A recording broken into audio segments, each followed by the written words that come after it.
જિંદગીમાં ઘણી વખત એવું બને ને કે અમુક વખતે આપણી જિંદગીમાં અમુક એવા માણસ હોય કે એ માણસો અને માણસ માટેનો પ્રેમ આપણા માટે જિંદગી જીવવાનું એક કારણ હોય કે આપણે ઘણી વખત એવું લાગતું હોય કે આપણા આ માણસ માટે આપણે જિંદગી જીવી છે અને એ માણસોથી જ આપણી જિંદગીનું સુખ લાગે. પણ અમુક સમય એવું થાય ને કે જે માણસ વગર આપણે ચાલતું ના હોય, જે વ્યક્તિઓ પોતે વ્યક્તિ માટેનો પ્રેમ એ આપણા માટે સુખનું કારણ હતું, જિંદગી જીવવાનું કારણ હતું. થોડો સમય એવો આવે કે એ જ વ્યક્તિઓ આપણા માટે મરવાનું કારણ બની શકે, દુઃખનું કારણ બની શકે. એક સમય એવો કે જે લોકો અમુક વખતે કે જે લોકો વગર જિંદગી આપણને બેકાર લાગતી કે જિંદગી જીવાય જ એમના વગર. આજે એવું લાગે કે આ માણસો આપણે જિંદગી ના મળ્યા હોય ને તો સારું. કેવું કહેવાય કે એક ટાઈમ હોય કે એકબીજા વિશે આપણે બધું જ જાણતા હોય કે જેટલું કોઈ ના જાણતું હોય.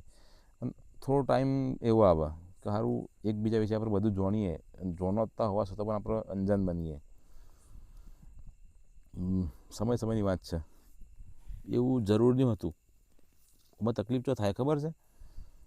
કોઈ માણસ પાણી ના પીવે ને તો માણસ મરી જાય. બધાને ખબર છે કે પાણી વગર આપણે માણસ જીવી નાખે, મરી જાય. કોઈ માણસ જઈને નદીમાં ડૂબકી મારે, વધારે પડતું પાણી પી જાય ને તોય માણસ મરી જાય. એટલે એવું હશે કે ગમે એટલી સારી વસ્તુ હોય પણ જરૂર કરતાં વધારે તમને જો મળી જાય ને તો એ તમને ખતમ કરી નાખે. એમ સંબંધોની અંદર બી એવું હોય કે આપણને એવું લાગે કે કોઈ ફલાણું વ્યક્તિ હોય, બરાબર, કોઈ આપણા સંબંધની અંદર હોય, એના આગળ આપણે ના રેખતા હોય, એમ લાગે કે બસ આ વ્યક્તિ જ મારી જિંદગી છે, ઓનાથી જ મારું સુખ છે, આ જ મારા જીવવાનું કારણ છે, આ જ મારા સુખનું કારણ છે. કે આ વ્યક્તિ વગર કહેવાય ને કે મને આમ ઊંઘ નહીં આવતી.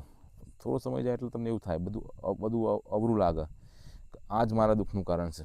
જે વ્યક્તિ એક ટાઈમ તમારા સુખનું કારણ હતી, જેના વગર તમને ખાવું નહોતું ભાવતું, બરાબર, જેના વગર તમારો દિવસ ના ઉગતો, એ જ વ્યક્તિના ડેસ તમને કોમા મળે તો હોય બીજાથી અંજાન જે બોલાય નહીં. જે વ્યક્તિ તમારા સુખનું કારણ હતું એ વ્યક્તિ તમારા દુઃખનું કારણ છે. જે વ્યક્તિ કે જેના લીધે તમારે એક ટાઈમે એમ લાગતું હતું કે જિંદગી જીવવા જેવી છે, એ વ્યક્તિના લીધે આપણને ઘણી વખત એવું લાગે કે જિંદગી હવે મરી જાય તો સારું. આવું કેમ થતું હોય છે? વિચારવું પડે ને. જરૂર કરતાં નહીં કહેતા કે ગમે એટલું સ્વાદિષ્ટ ભોજન હોય, બરાબર, તમે જરૂર કરતાં વધારે ખા કરો ને તો જરૂર કરતાં વધારે પીરસવામાં આવે એટલે તમારે અપચો થઈ જાય, એ તો પછી એની વેલ્યુ ના રહે. એટલે સંબંધોની અંદર બી કેવું હોય કે તમે કોઈ બી વ્યક્તિ માટે જરૂર કરતાં વધારે હાજર રહો, કહેવાય ને કે જરૂર કરતાં એને વધારે પ્રાયોરિટી આપો. સામેવાળા વ્યક્તિને તો કોઈ આપણી પડી ના હોય કે આપણું ના તો આપણી પડી હોય, આપણા એફર્ટ્સની પડી હોય કે આપણા સમયની પડી હોય. પછી જરૂર કરતાં વધારે તમે કોઈના માટે ગહી જાઓ, એને સમય આપો, આખો દિવસ એના પાસે લાગેલા રહો, એના એકથી ફોન એ મેસેજ તમે દોડીને જતા રહો, કોમ કરો. પછી આમાં કેવું થાય ખબર કે સામેનો વ્યક્તિ આપણને એક કહેવત છે ઇંગ્લિશમાં કે ટેકન એઝ અ ગ્રાન્ટેડ. સામેવાળો વ્યક્તિ આપણને બહુ ફાલતુ સમજી લે, બેકાર સમજી લે. આ તો કે નવરતનું અમુક નવું કોમ છે, ગમે ત્યાં બોલાવીને દોડીને આવતું રહે છે, કોઈ કોમ ધંધા વગરનું હોય. આપણી વેલ્યુ કંઈ જીરો થઈ જાય. ઘણી વખતે આપણે લોકો આપણી વેલ્યુ ડાઉન કરવાની અંદર મોટો ભાગ આપણો જ હોય છે. આપણે જ કોઈના માટે બહુ સારા થવા માટે, જરૂર કરતાં વધારે સારા થવા માટે ગમે ત્યારે દોરી જઈએ, અત્યારથી દોરી જઈએ, કોમ કરીએ, બધું જ કરીએ. અને છેલ્લે પછી એક ટાઈમ એવો આવે ને કે આવા વ્યક્તિઓ તમને એવું કહીને ઊભા રહે કે તમે તો અમારા માટે શું કર્યું. આવા ટાઈમે એવું થાય ને કે આવા ટાઈમે આપણા પાસે બોલવા માટે કોઈ શબ્દ જ ના હોય. ગુસ્સોય આવે, રેહાઈ આવે, રોઈ આવે, અને ત્યાં ઘણી કોણ તારે બે ધોલ મેલી હોય ને તો સારું, તારા પર ગુસ્સો સહન થાય.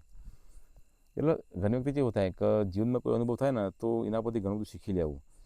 કે દાખલા તરીકે એકદમ બંજર જમીન હોય, બરાબર, એ કારણ તમે ગમે એટલી સારી ખેતી કરો પણ એ કોઈ ઉગવાનું જ નહીં.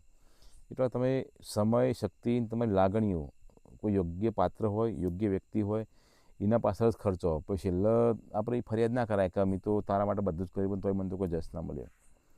દરિયો ખબર કે દરિયાને તમે ગમે એટલું ઘર પણ નાખો, ગોળ નાખો, ખોડ નાખો, પણ દરિયો ખારો જ રહે.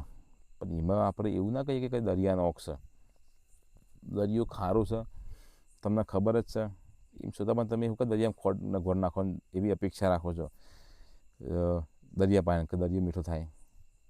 બીજી બી એની અંદર એક સસ્પેન્સ છે કે માછલી પોણી વગર ના રહી શકે પણ પોણી માછલી વગર રહી શકે.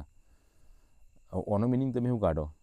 માછલી પોણી વગર ના રહી શકે પણ પોણી માછલી વગર રહી શકે.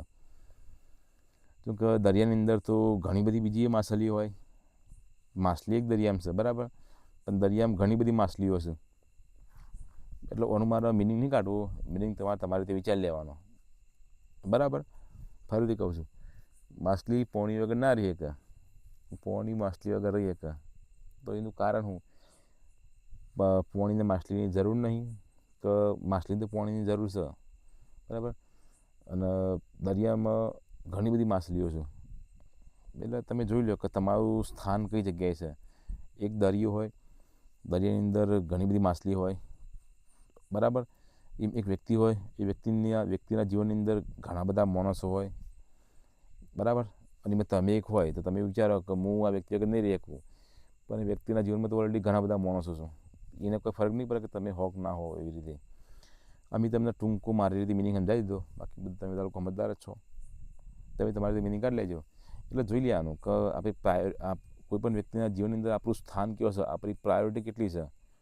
24 કલાક કોઈ નવરું નહીં હોતું કે 24 કલાક કોઈ બિઝી નહીં હોતું.